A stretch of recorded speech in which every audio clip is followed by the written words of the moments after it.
ដីស្រឡាញ់ធ្វើឲ្យជីវិតមានន័យក្នុងលោកីគ្រប់គ្នាប្រាថ្នាចង់បានមានឬក្រទៀបឬខ្ពស់ក្មេងចាស់គ្រប់ប្រាតែចង់បាន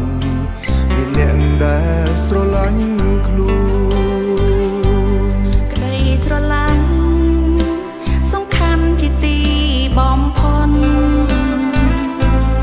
គឺអន់ធ្មត់មិនរកប្រយោជន៍ផ្ទាល់ខ្លួនមិនឆាំខឹង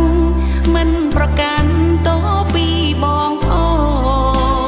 នបន់ទៀបខ្លួនដោយមានបេះដូងអាងភ័យដីស្រឡាញ់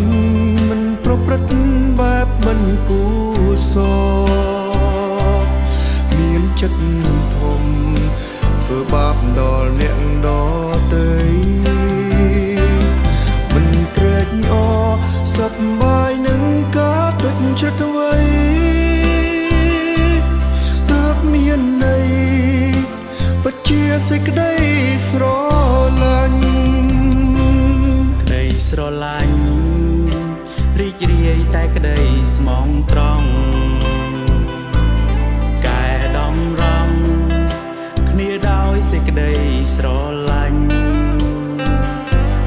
មិនឈ្នានីសមិនមាននាងដើម្បីឈ្នះចាញ់តែស្រឡាញ់គ្នាដូចជាបងនិងប្អូន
ស្រឡាញ់មិនប្រព្រឹត្តបែបមិនគួ